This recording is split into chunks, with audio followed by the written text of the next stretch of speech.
ಬಾಗಲಕೋಟೆ ಜಿಲ್ಲೆಯ ರವಿ ಪ್ರಕಾಶನ ಹಾಗೂ ರಜತ್ ರಶ್ಮಿ ಪ್ರಕಾಶನ್ ಗುಳೇದಗುಡ್ಡ ಡಾಕ್ಟರ್ ರಾಜಶೇಖರ ಬಸವಪಟ್ಟದವರ ಸೇವಾನಿವೃತ್ತಿ ಪ್ರಯುಕ್ತ ಅಭಿನಂದನಾ ಸಮಾರಂಭ ಹಾಗೂ ಬಯಲು ಬೆರಗು ಮತ್ತು ವಿವೇಕ ಚಿಂತಾಮಣಿ ಗ್ರಂಥಗಳ ಲೋಕಾರ್ಪಣೆಯನ್ನು ಇಳಕಲ್ ಚಿತ್ರಗಿ ವಿಜಯ ಮಹಾಂತೇಶ್ವರ ಸಂಸ್ಥಾನ ಮಠದ ಗುರು ಮಹಾಂತ ಸ್ವಾಮಿಗಳು ನೆರವೇರಿಸಿದರು. ಶ್ರೀ ಜಗದ್ಗುರು ಗುರುಸಿದ್ದೇಶ್ವರ ಬೃಹನ್ಮಠ ಗುಳೇದಗುಡ್ಡದ 1008 ಜಗದ್ಗುರು ಬಸವರಾಜ ಪಟ್ಟದಾರ್ಯ ಸ್ವಾಮಿಗಳು ಸಾನ್ನಿಧ್ಯ ವಹಿಸಿದ್ದರು. ಧಾರವಾಡದ ಸಾಹಿತಿಗಳು ಸಂಗಮನಾಥ್ ಲೋಕಾಪುರ್ ಹಾಗೂ ಡಾಕ್ಟರ್ ಅಶೋಕ್ ನರೋಡೆ ಗ್ರಂಥ ಕುರಿತು ಮಾತನಾಡಿದರು.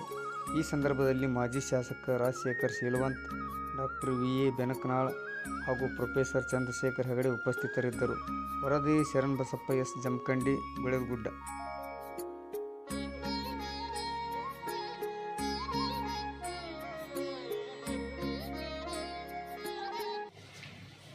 ಈ ಸಂದರ್ಭದಲ್ಲಿ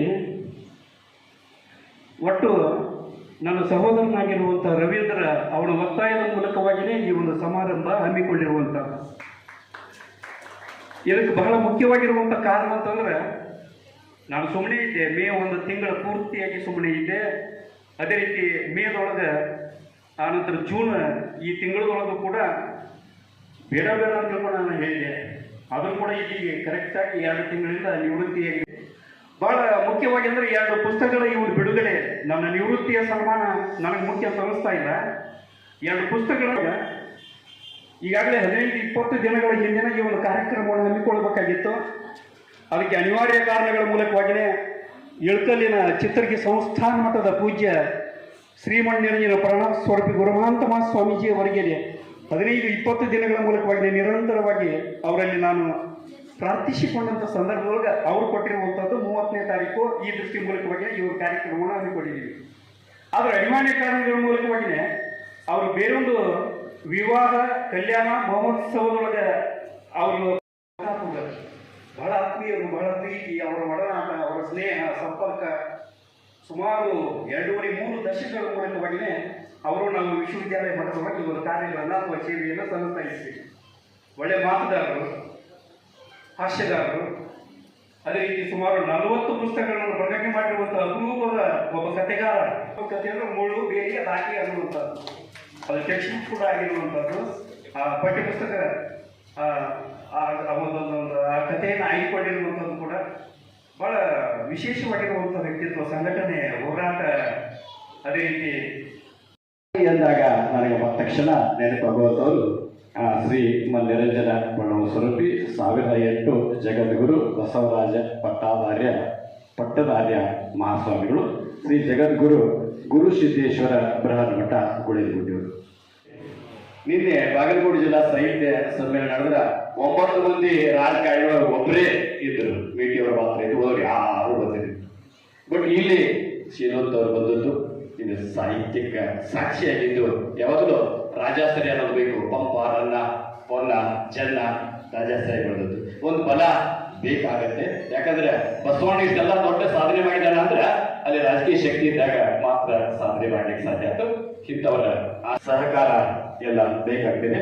ಹಾಗೆ ಸುಸಂಸ್ಕೃತವಾದಂಥ ಡಾಕ್ಟರ್ ರಾಜಶೇಖರ ಶೀಲವಂತ್ ಅವರೇ ಬಹಳ ಮುಖ್ಯವಾದಂಥ ನಾವು ಇಡೀ ಕನ್ನಡ ಸಾಹಿತ್ಯದೊಳಗ ಒಬ್ಬರು ಯಾರೇ ಒಂಥರ ಸಂಚಲನಗೊಳಿಸ್ತಾರ ಅಂತಂದ್ರೆ ಅವರು ನಮ್ಮ ಸಂಗಮನಾಥ ಲೋಕಾಪುರ ನೋಡಿ ಒಂದು ಪ್ಯಾರ ತಗೊಂಡು ವಿಮರ್ಶೆ ಬರೆಯಾರೆ, ಓದೋದೇ ಇಲ್ಲ. ಬಟ್ ಹೀಗೆ ಇವರು ರಾಜಶೇಖರ ಆಗಲ್ಲ, ಒಟ್ಟು ಅದರೊಳಗಿನ ಶಿಸ್ತನ್ನ ಹೂಡನ್ನ ತೆಗೆದು ಕೊಟ್ಟಿದ್ದಾರ. ಆ ಲೇಖನ ನೋಡಿದ ಮೇಲೆ ಇಡೀ ಪುಸ್ತಕ ಏನೇನಿದೆ ಗೊತ್ತಾಗ್ತಿದೆ. ಆ ಲೇಖನ ಓದಿದ ಮೇಲೆ ಆ 3 ಪುಸ್ತಕ ಓದಬೇಕು ಅಂತ ಪ್ರೇರಣೆಯನ್ನ ಕೊಡುವಂತ ಲೇಖನ ನಮ್ಮ ರಾಜಶೇಖರ ಅವರು. ಆಮೇಲೆ ಈ ಜಾತಿ, ಮತ, ಪಂಥ ಇವೆಲ್ಲ ಯಾವುದೇ ಕಟ್ಟಿ ಬೀಳೋದಿಲ್ಲ. ಇವ್ರು ನಮ್ಮವ್ರೇನೋ, ಇವ್ರು ನಮ್ಮವ್ರು ಅಲ್ಲೇನೋ, ಹೀಗೆಲ್ಲ ನಡೆದಾಗ ಈಗ ಬಹಳ ವಿಚಿತ್ರ ಎಲ್ಲ ಹೇಳಬಾರ್ದೆಲ್ಲ ಬಿಟ್ಟಿದ್ದೇವೆ.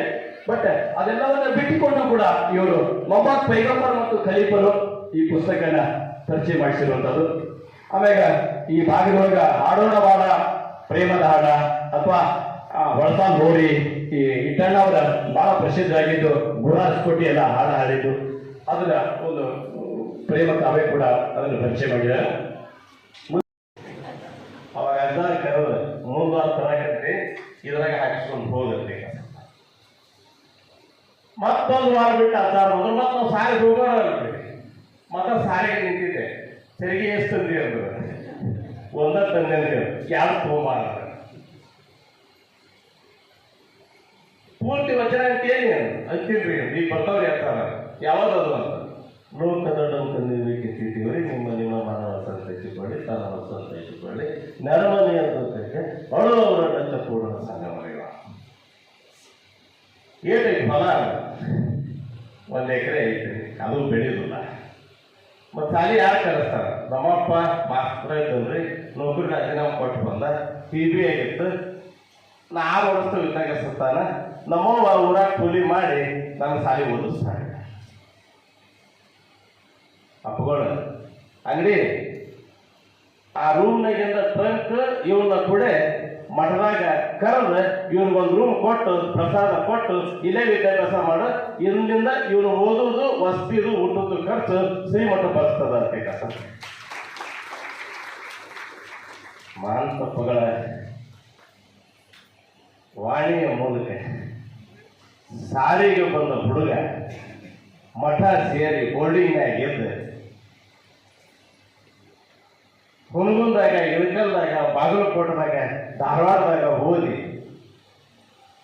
MA Kannada MA sociology PhD ಆಗಿ ಒಂದು 56 ಪುಸ್ತಕ ಬರೆದು ಇವತ್ತು ಗೊಳ್ಳದ ಗುಡದಾಗ ಬಂದು ನಿಂದಿರ್ತಾರ ಅಂತಂದ್ರೆ ಪೂಜ್ಯ ಇಳಕಲ್ಲ ಮಹಾನ್ ತಪ್ಪುಗಳ ಸಾರಿಗೆ ಬಂದ ಹುಡುಗನನ್ನೇ ಸಾರ್ವತ್ರಿಕ ಪ್ರಪಂಚದ ಸಾಹಿತ್ಯನಾಗಿ ಮಾಡಿರ್ತಕ್ಕಂಥ ಶಕ್ತಿ ಪರಮ ಪೂಜೆ ಬಸವರಾಜ ಅಪ್ಪಗಳದು ಇಳಕಲ್ಲದ ಮಹಾನ್ ತಪ್ಪುಗಳು ಸ್ಮರಿಸ್ಕೊಳ್ತೇವೆ. ಇವತ್ತು ಆ ಪರಂಪರೆಯನ್ನು ಮುಂದುವರಿಸಿಕೊಂಡು ಆಚಾರ ಆಗಮನ ಆಗ್ತದ ಅಂತ ತಿಳ್ಕೊಂಡಂತೆ ಗುರುಮಾಂತ ಸ್ವಾಮಿಗಳು ಕೂಡ ಶ್ರೀಮಠದ ಕಾರ್ಯವನ್ನು ಬಹಳಷ್ಟು ಅರ್ಥಪೂರ್ಣವಾಗಿ ನಡೆಸಿಕೊಂಡು ಸಾಗಿದ್ದಾರೆ. ಅವರಿಬ್ಬರು ಹೆಂಗೆ ಕಾಣ್ತಾರಂದ್ರೆ ರಾಮಕೃಷ್ಣ ಪರಮಹಂಸರು ಮತ್ತು ವಿವೇಕಾನಂದ ಕಂಡಂಗೆ ಕಾಣ್ತಾರೆ ನೋಡ್ರಿ.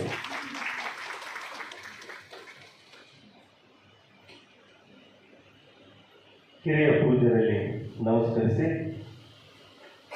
ಬಹಳ ದಿವಸದ ಗೆಳೆಯ ನಮಗೆ ರಾಜಶೇಖರ್ ಶೀಲು ಅಂತ ನಿಮ್ಮ ಶಾಸಕರು 96ನೇ ಇಸ್ವಿ ಒಳಗೆ ವಿಧಾನಸೌಧಕ್ಕೆ ಹೋದರೆ ಇಬ್ಬರು ಬೆಳ್ಳನ ಶಾಸಕರ ಕಾಣ್ತದೆ ನಾವು ಜನ ಸ್ಮಾರ್ಟ್ ಈಗ ಹಿಂಗೆ ಅದ ನಾವು ಅಕ್ಕವ್ರು ಬಂದಿರಲಿಲ್ಲ ಅಂದ್ರೆ ಒಳ್ಳೆಯದು.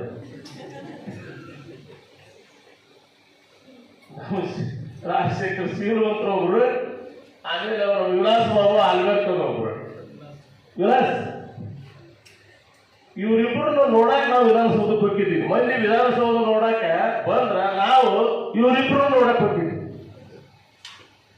ಅಷ್ಟು ಸ್ಮಾರ್ಟ್, ಬರೇ ರೂಪದೊಳಗೆಲ್ಲ ಗುಣ, ಸಮಾಜ ಕಾರ್ಯ, ವಿಶ್ವಾಸ, ನಂಬಿಕೆ, ಪಕ್ಷ ನಿಷ್ಠೆ, ಜನಸೇವೆ ಎಲ್ಲವಕ್ಕೂ ಸಾಲು ಬಂದ್ರೆ ಹುಣಗುಂದ ಬಾದಾಮಿ ಭಾಗದಿಂದ ಬಸವಪಟ್ಟಣದ ಈ ಸಾಲುಗಳು 50 ವರ್ಷಗಳ ಹಿಂದೆನೆ ಸಮಾನತತ್ವ ಪ್ರತಿಪಾದನೆಗಾಗಿ ಬರೆದುದನ್ನ ನಾವು ಇವತ್ತಿಗೂ ಕೂಡ ತೆಗೆದುಕೊಳ್ಬೇಕು ಅಂತ ಹೇಳಿ ಬಸವಪಟ್ಟಣದವರ ಕೆಲವೊಂದಿಷ್ಟು ಕವಿತೆಗಳನ್ನ ನಾನು ನೋಡಿದೆ.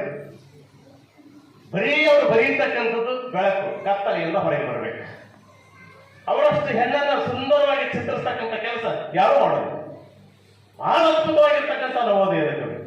ನನಗೆ ಬೇರೆ ಮತ್ತು ಚೆನ್ನವೀರ ಕಣಿವೆಯವರ ಕಾವ್ಯವನ್ನು ಓದಿದಾಗ ಶ್ರೀ 1800 ಜಗದ್ಗುರು ಬಸವರಾಜ ಪತ್ತಲಾರ ಮಹಾಸ್ವಾಮಿಗಳ ಅಡಿದಾವರಗಳಲ್ಲಿ ನಮನಗಳನ್ನು ಸಲ್ಲಿಸಿ, ಅದೇ ರೀತಿ ಪುರುಷರಾಗಿರ್ತಕ್ಕಂಥ ಶ್ರೀ ಶ್ರೀ ಗುರುಬಸವ ದೇವರು ಅವರ ಪಾದಗಳು ಕೂಡ ಸೇರಿದ ನಮನಗಳನ್ನು ಸಲ್ಲಿಸಿ ಕಾರ್ಯಕ್ರಮದ ಕುರಿತು ಈ ಕಾರ್ಯಕ್ರಮವನ್ನು ಉದ್ದೇಶಿಸಿ ಮಾತನಾಡಿರ್ತಕ್ಕಂಥ ಖ್ಯಾತ ಸಾಹಿತಿಗಳು, ಅತ್ಯಂತ ಆತ್ಮೀಯವಾಗಿರ್ತಕ್ಕಂಥ ಡಾಕ್ಟರ್ ಕಮಲನಾಥ ಲೋಕಪ್ಪ ಸರ್ ಅವರೇ, ಅದೇ ರೀತಿ ಪುಸ್ತಕದ ವಿಮರ್ಶೆಯ ಜೊತೆಗೆ ಮಾತಾಡಿರ್ತಕ್ಕಂಥ ಆತ್ಮೀಯರಾಗಿರ್ತಕ್ಕಂಥ ಇನ್ನೋರ್ವ ಅಧ್ಯಕ್ಷರು. ಒಂದು ಪುಸ್ತಕ ಹೊರಗೆ ಬರಬೇಕಾಗಿತ್ತು ಅಂತಂದರೆ ಒಂದು ಸಮುದ್ರದಷ್ಟು ಆಳವಾಗಿರುವಂಥ ಅಧ್ಯಯನ ನಮ್ಮಲ್ಲಿದ್ದಾಗ ಮಾತ್ರ ಹಳ್ಳ ಕೆರೆಗಳಷ್ಟು ಮಾತ್ರ ನಾವು ಪುಸ್ತಕವನ್ನು ಬರೀಲಿಕ್ಕೆ ಸಾಧ್ಯ ಆಗ್ತದೆ. ಹಾಗೆ ನಾವು ಚಿಂತನೆಯನ್ನು ಮಾಡಿ ಇವತ್ತಿನ ಜಗತ್ತಿಗೆ, ಇವತ್ತಿನ ನಾಡಿಗೆ, ಈ ಜಿಲ್ಲೆಗೆ ಮತ್ತು ಈ ಊರಿಗೆ ಬೇಕಾದಂತಹ ಅಮೂಲ್ಯವಾಗಿರುವಂತಹ ಪುಸ್ತಕ ಅದು ನಮ್ಮ ವಿವೇಕ ಚಿಂತಾಮಣಿ. ಆ ಪುಸ್ತಕದಲ್ಲಿ ಶರಣರ ವಿಚಾರಗಳೇನಿದಾವಲ್ಲ ಎಲ್ಲವೂ ಕೂಡ ಅದ್ಭುತವಾಗಿ ಮೂಡಿ ಬಂದಿದ್ದಾವೆ. ನಾನು ಸುಮ್ಮನೆ ಹಾಗೆ ಪುಸ್ತಕಗಳನ್ನು ಆರಿಸಿದ್ದೇನೆ. ಬಹುಶಃ ಶರಣರಿಗೆ, ಬಸವಾದಿ ಪ್ರಮುಖರಿಗೆ ಎಷ್ಟು ದೂರದೃಷ್ಟಿ ಇತ್ತು ಅಂತಂದರೆ, ಒಂದು ವಚನ ನಾವು ಒಳ್ಳೆಯ ಗುಣಗಳನ್ನು ಬೆಳೆಸಿಕೊಳ್ಳಬೇಕು ಅನ್ನೋದನ್ನು ಕುರಿತು ಇದೆ. ಏನು ಬಂದಿರಿ ಹಗಲವಿದ್ದೀರಿ ಎಂದರೆ ನಿಮ್ಮ ಮೈಸೂರಿಗೆ ಹಾರಿಸು. ಎಷ್ಟು ಒಳ್ಳೆಯ ವಚನ ಅದು ಅಂತಂದರೆ, ಇವತ್ತಿನ ದಿನ ಇವತ್ತಿನ ಮಕ್ಕಳು ಮತ್ತು ಯುವ ಪೀಳಿಗೆಗಳು ಈ ಪುಸ್ತಕವನ್ನು ನೋಡಿ ಕಲಿಬೇಕಾಗ್ತದೆ. ಭಾಗವಹಿಸಿರುವಂತಹ ಶ್ರೀಪೀಠದ ಭವಿಷ್ಯದ ಜಗದ್ಗುರುಗಳಾಗಲಿರುವ ಪೂಜ್ಯರಾದ ಗುರುಬಸವ ದೇವರಲ್ಲಿ, ವೇದಿಕೆಯಲ್ಲಿ ಉಪಸ್ಥಿತರಿರ್ತಕ್ಕಂಥ ನಮ್ಮ ಡಾಕ್ಟರ್ ಸಂಗಮನಾಥ್ ಲೋಕಾಪುರ, ಚೆನ್ನಾಗಿ ಮಾತನಾಡಿ ನಿರ್ಗಮಿಸಿರುವಂಥ ಡಾಕ್ಟರ್ ಅಶೋಕ್ ನರೋಡಿಯವರು, ಹಾಗೆಯೇ ನಮ್ಮ ಶಿಕ್ಷಣ ತಜ್ಞರಾಗಿರ್ತಕ್ಕಂಥ ಡಾಕ್ಟರ್ ಗಣೇಶನಾಳ್ ಅವರು, ಬಸವ ಪಟ್ಟದ ಪರವಾಗಿ ಈ ಸಮಾಜದ ಉದಯೋನ್ಮುಖವಾಗಿರ್ತಕ್ಕಂಥ ಅತ್ಯಂತ ನಾಗಾಲೋಕದ ಶಕ್ತಿಯನ್ನು ಸಂಪಾದನೆ ಮಾಡಿಕೊಳ್ಳತಕ್ಕಂಥ ಡಾಕ್ಟರ್ ಚಂದ್ರಶೇಖರ್ ಹೆಗಡೆಯವರು, ಇಲ್ಲಿ ನಡೆಯತಕ್ಕಂಥ ತಮ್ಮೆಲ್ಲರಲ್ಲಿ ಶರಣಾರ್ಥಿಗಳು. ನಾವೇನು ಮಾತನಾಡಬೇಕಾಗಿಲ್ಲ. ನಮ್ಮಲ್ಲೊಂದು ಮಾತಿದೆ, ಏನು ಹೊಟ್ಟೆ ತುಂಬಿದ ಮೇಲೆ ಬುದ್ಧಿ ಮುಳ್ಳು ಎಲ್ಲ ಹುಟ್ಟು ಬಿದ್ದಿರ್ತೇವೆ. ನರನುಡಿಯರಾಗಲಿ, ನಮ್ಮ ಲೋಕಾಪುರವರಾಗಲಿ, ಉಳಿದಂಥವರಾಗಲಿ ಎಲ್ಲ ಮಾತನಾಡಿದ ಮೇಲೆ ಜ್ಞಾನದ ಹಸಿವು ಹಿಂಗಿ ಹೋಗಿದೆ, ಅದು ಕಂಠಮಠ ಬಂದಿದೆ. ಇನ್ನಿಷ್ಟು ತುಣುಕುಗಳನ್ನು ಅಥವಾ ತುತ್ತನ್ನು ಒಳಗೆ ಹಾಕದೇ ಇರುವಷ್ಟು ಭರ್ತಿಯಾಗಿದೆ.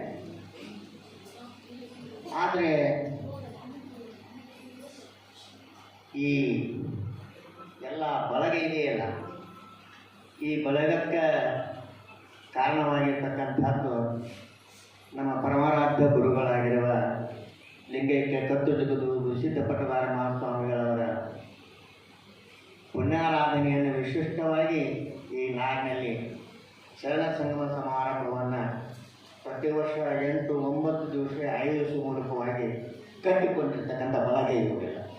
ಈಗ 10-20 ವರ್ಷದಿಂದ ಧಾರವಾಡ ಇವರು ಎಲ್ಲ ಕರ್ನಾಟಕದಲ್ಲಿ, ರಾಜ್ಯದಲ್ಲಿ, ವಿಶೇಷವಾಗಿ ಇತರೆ ರಾಜ್ಯಗಳಲ್ಲಿಯೂ ಕೂಡ ಸಾಹಿತಿಗಳ, ಸುಸಂಸ್ಕೃತರ, ಜ್ಞಾನ ವಿಜ್ಞಾನಿಗಳ, ಸಂಗೀತಾಸಕ್ತರ, ಅನೇಕ ಸಾಂಸ್ಕೃತಿಕ ವಲಯದಲ್ಲಿ ಬೆಳೆದು ಬಂದಿರತಕ್ಕಂಥ ಆ ರೀತಿಯಾಗಿರ್ತಕ್ಕಂಥ ಬಳಗ. ಅವ್ರು ಯಾವ ಜಾತಿಯೋ, ನಾನು ಯಾವ ಜಾತಿಯೋ ನಮಗೆ ಯಾವ ಗೊತ್ತಿಲ್ಲ. ನಮ್ಮ ಜಾತಿ ಜ್ಞಾನದ ಜಾತಿ, ಶರಣರ ಚಿಂತನೆಯ ಜಾತಿ, ಬೆಳಕನ್ನು ಕೊಡತಕ್ಕಂಥವರ ಜಾತಿ. ನಾವು ಒಂದು ಸ್ಟಾಕ್ ಆಗಿ ಬರ್ತೈತೆ ಹಾಗೆ ನಾವೆಲ್ಲರೂ ಕೈಯಾಗ ಬ್ಯಾಟ್ರಿ ಹಿಡ್ಕೊಂಡಿರ್ತಕ್ಕಂಥವ್ರು. ನನ್ನ ಹತ್ರ ಬ್ಯಾಟ್ರಿ ಚಾರ್ಜ್ ಇರಲಿಲ್ಲ ಅಂದ್ರೆ ಮೊದಲು ನಮ್ಮ ಹತ್ರ ಇದ್ದವ್ರದ್ದು ಬ್ಯಾಟ್ರಿ ಇದ್ದಂಥ ಅವನು ಬೆಳಕು ಕಡೆ ಮುನ್ನಡೆಸ್ತಾನೆ. ಲೀಡ್ ಕ್ಯಾಂಡಲ್ ಇದೆ, ಬೆಳಕಿನರಿಗೆ ಮುನ್ನಡೆಸು ಅಂತ. ಇಂಥ ಒಂದು ಸಮಾಜವನ್ನು, ಇಂಥ ಒಂದು ಸಂಘವನ್ನು, ಇಂಥ ಒಂದು ಪರಿಸರವನ್ನು, ಇಂಥ ಒಂದು ಭಾಳ ಆಗ್ತಾರೆ, ಅವರ ಪ್ರವೃತ್ತಿ ಭಾಳ ಆಗ್ತಾರೆ. ಆ ಬಾಳನ್ನು ಸಾರ್ಥಕ ಮಾಡುವುದಕ್ಕೋಸ್ಕರವಾಗಿ ತಾನು ಇಲ್ಲಿವರೆಗೂ ಕಟ್ಟಿಕೊಂಡಿರ್ತಕ್ಕಂಥ ಜ್ಞಾನ ಪಾಠವನ್ನು ಎಲ್ಲರಿಗೆ ಹಂಚಿಕೊಳ್ತಕ್ಕಂಥ ಸಕ್ರಿಯ ಶಕ್ತಿ ಪ್ರಾಪ್ತ ಆದರೆ ಆ ಕಾನೂನು ಎಲ್ಲರ ಹಾರೈಕೆ ಮೂಲಕವಾಗಿ ಡಾಕ್ಟರ್ ಬಸವಪಟ್ಟ ದಂಪತಿಗಳಿಗೆ ಇದು ನಿವೃತ್ತಿಗೆ ಗೋಸ್ಕರ ಇರಬಹುದೇ ಅಲ್ಲ, ಸಕ್ರಿಯವಾಗಿರ್ತಕ್ಕಂಥ ಸೇವಾ ಮನೋಭಾವನೆಯನ್ನು ಉಳಿಸಿಕೊಳ್ಳತಕ್ಕಂಥ ಮನೆಯ ಭಾವ, ಬುದ್ಧಿ, ಶರೀರಗಳಿಗೆ ಉತ್ಸಾಹವನ್ನು, ಚೇತನವನ್ನು ಕೊಡತಕ್ಕಂಥ ದೃಷ್ಟಿಯಿಂದ ಅಭಿನಂದನೀಯವಾಗಿರ್ತಕ್ಕಂಥ ಈ ಕಾರ್ಯಕ್ರಮ. ಆ ಅರ್ಥದಲ್ಲಿ ಇದು ಹೃದಯ ಸ್ಪರ್ಶಿ, ಹೃದಯಂಗಮ ಭಾವವನ್ನು ಅಳವಡಿಸೋಕೆ ಭಾವನಾತ್ಮಕವಾಗಿರ್ತಕ್ಕಂಥ ಕಾರ್ಯಕ್ರಮ. ನಾವು ಬಹಳ ನೆಲೆ. ಅದಕ್ಕಾಗಿ ಇವತ್ತು ನಮ್ಮ ರಾಜಶೇಖರ ಪಟ್ಟದವರು, ಬಸವ ಪಟ್ಟದವರು ಅವರು ಅನುಭಾವಿಕ ನೆಲೆಯಲ್ಲಿ ನಿಂತು ಈ ಕಾರ್ಯವನ್ನು ಮಾಡಕತ್ತಾರೆ. ದೊಡ್ಡದವರು ಯಾವಾಗಲೂ ಕೂಡ ಅದರ ಭಾವನೆಯಿಂದ ಸಾಹಿತ್ಯ ಸೇವೆ ನಿರಂತರವಾಗಿ ಮಾಡ್ತಾ ಇದ್ದಾರೆ. ಅವರಿಗೆ ಈ ಸೇವೆ ನಿರಂತರವಾಗಿ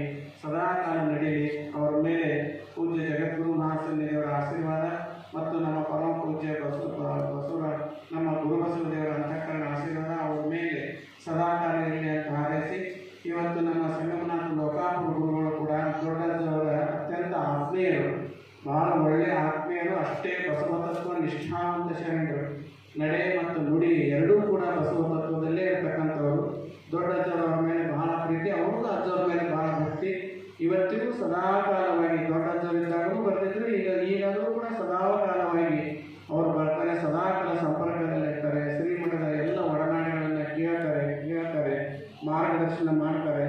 ಅಂತ ಸಂಗಮನಾಥ ಲೋಕಾಪುರ ಗುರುಗಳು ಕೂಡ ಒಳ್ಳೆ ಉತ್ತಮವಾದಂಥ ಸಾಹಿತ್ಯದಲ್ಲಿ ನಾಡಿನಲ್ಲಿ ಅಂಥವರು ಇವತ್ತು ಈ ಸಂದರ್ಭದಲ್ಲಿ ಪುಸ್ತಕವನ್ನು ಬಿಡುಗಡೆ ಮಾಡಿ ಅದರ ಮೇಲೆ ಪುಸ್ತಕ ವಿಮರ್ಶೆ ಮಾಡಿ ಒಳ್ಳೆ ಲೇಖಕರು, ಬರಹಗಾರರು, ವಿಮರ್ಶಕರು ಮತ್ತು ಒಳ್ಳೆಯ ವಾಗ್ಮಿಗಳು ಅಂತ ದೊಡ್ಡವರ ಅನುಗ್ರಹಕ್ಕೆ ಪಾತ್ರರಾದಂಥವರು ಇವತ್ತಿಗೂ ಕೂಡ ಶ್ರೀಮಠದ ಸೇವೆಯನ್ನು ಯಾವತ್ತೂ ಮಾಡ್ಕೊತ ಬಂದು ಇಂದಿಗೂ ಈ ಕ್ಷಣದಲ್ಲಿ ಮಾಡ್ತಾನೆ ಇದ್ದಾರೆ. ಅದಕ್ಕಾಗಿ ಅವ್ರ ಮೇಲೆ ಕೂಡ ದೊಡ್ಡದರ ಕರುಣೆ, ಪರಮ ಜಗದ್ಗುರು ಅಂತಃಕರಣ ಪೂಜೆ ಗುರುಬಸ್ತಿಯವರ ಕರುಣೆ. ಹೌದು. ಗ್ರಂಥಗಳ ಲೋಕಾರ್ಪಣೆ ಈ ಕಾರ್ಯಕ್ರಮದ ಪಾವನ ಸಾನ್ನಿಧ್ಯವನ್ನು ವಹಿಸಿಕೊಂಡಿರುವಂತಹ ಪರಮ ಪೂಜ್ಯ ಜಗದ್ಗುರು ಬಸವರಾಜ ಪಟ್ಟದಾರಿ ಮಹಾಸ್ವಾಮಿಗಳ ಜಂಗಮ ಪಾದಗಳಲ್ಲಿ ಭಕ್ತಿಪೂರ್ವಕ ಕರೆನೆಂದು ಪರಮ ಪೂಜ್ಯ ಈ ಗ್ರಂಥಗಳ ಬಿಡುಗಡೆ ಮಾಡಿರುವಂತಹ ಪರಮ ಪೂಜ್ಯ ಗುರುಮಾನದಪ್ಪಗಳ ಜಂಗಮ ಪಾದಗಳಲ್ಲಿಯೂ, ಪರಮ ಪೂಜ್ಯ ಗುರುಬಸವ ದೇವರಲ್ಲಿಯೂ ಮತ್ತು ನಮ್ಮ ನಾಡಿನ ಖ್ಯಾತ ಸಾಹಿತಿಗಳು, ಒಳ್ಳೆಯ ಬಸವ ತತ್ವ ಪ್ರವಚನಕಾರರು ಡಾಕ್ಟರ್ ಸಂಗಮನಾಥ ಲೋಕಾಪುರ ಅವರಲ್ಲಿಯೂ ಮತ್ತು ಡಾಕ್ಟರ್ ಅಶೋಕ್ ನರೋಡೆ ಪ್ರಾಧ್ಯಾಪಕರು ಹಾಗೂ ರಾಜಶೇಖರ್ ಈರುವಂಥವರಲ್ಲಿಯೂ, ವಿ ಬೆನಗ್ನಾಳ್ ಗುರುಗಳಲ್ಲಿಯೂ, ಪ್ರೊಫೆಸರ್ ಚಂದ್ರಶೇಖರ್ ಹೆಗಡೆಯವರಲ್ಲಿಯೂ, ಇನ್ನುಳಿದ ಎಲ್ಲ ಶರಣ ತಂದೆ ತಾಯಿ ಶರಣ ಬಂಧುಗಳಿಗೆಲ್ಲ ಭಕ್ತಿ ಶರಣಾರ್ಥಿಗಳು. ಎಲ್ಲ ಬಲ್ಲವರಿಲ್ಲ, ಬಲ್ಲವರು ಬಲ ಇಲ್ಲ, ಸಾಹಿತ್ಯವೆಲ್ಲರಿಗಿಲ್ಲ ಸರ್ವಜ್ಞಾನ. ಸಾಹಿತ್ಯ ಬರೀದು ವಾರ್ತ ಬರವಲ್ಲ, ಅವನ್ನ ಎಲ್ಲ ಅದರಿಂದ ಯಾವಾಗಲೂ ಅಧ್ಯಯನ ಬೇಕಾಗ್ತದೆ, ಅದರಿಂದ ಭಾಳಷ್ಟು ಸಂಪತ್ತಿರಬೇಕಾಗ್ತದೆ, ಅಂದರೂ ಸಾಹಿತ್ಯ ಬರ್ತದೆ. ಅದಕ್ಕೆ ಮತ್ತು ನೋಡ್ರಿ ಶರಣ ಸಾಹಿತ್ಯ ಅದು ಆಳವಾಗಿ ತಿಳ್ಕೊಂಡಾಗ ಸಾಹಿತ್ಯ ಅದನ್ನು ಬಡ್ಡಾಗ್ತದೆ. ಅದಕ್ಕೆ ಭಾಳ ಒಳ್ಳೆಯ ಅನುಭಾವಿಗಳು ಸ್ನೇಹಿತರಾಗಲಿ, ನಮ್ಮ ಬಸವಪಟ್ಟರಾಗಲಿ ಭಾಳ ಒಳ್ಳೊಳ್ಳೆ ಗ್ರಂಥಗಳನ್ನು ಅವರಿಂದ ಒಳ್ಳೊಳ್ಳೆ ಗ್ರಂಥಗಳು, ಕೃತಿಗಳು ನಾಡಿಗೆ ಲೋಕಾರ್ಪಣೆಗೊಳ್ಳಲಿ. ಮತ್ತು ದಿವಸ ಆಗಿತ್ತು ನಮ್ಮ ಸಂಗಮನಾಥ ಗುರುಗಳ ದರ್ಶನ ಆಗಿ ಮತ್ತು ಇವತ್ತು ಭಾಳ ಚಂದ ಮಾತಾಡ್ತಾರೆ ಅವರು. ಗುರುಗಳು ಹೇಳಿದಾಗ ನಡೆಸ್ಕೋತ ತತ್ವ ಹೇಳ್ತಾರೆ. ಅದಕ್ಕೆ ಬಸವಾದಿ ಕಂಡು ಎಲ್ಲರಿಗೂ ಸಹಿತ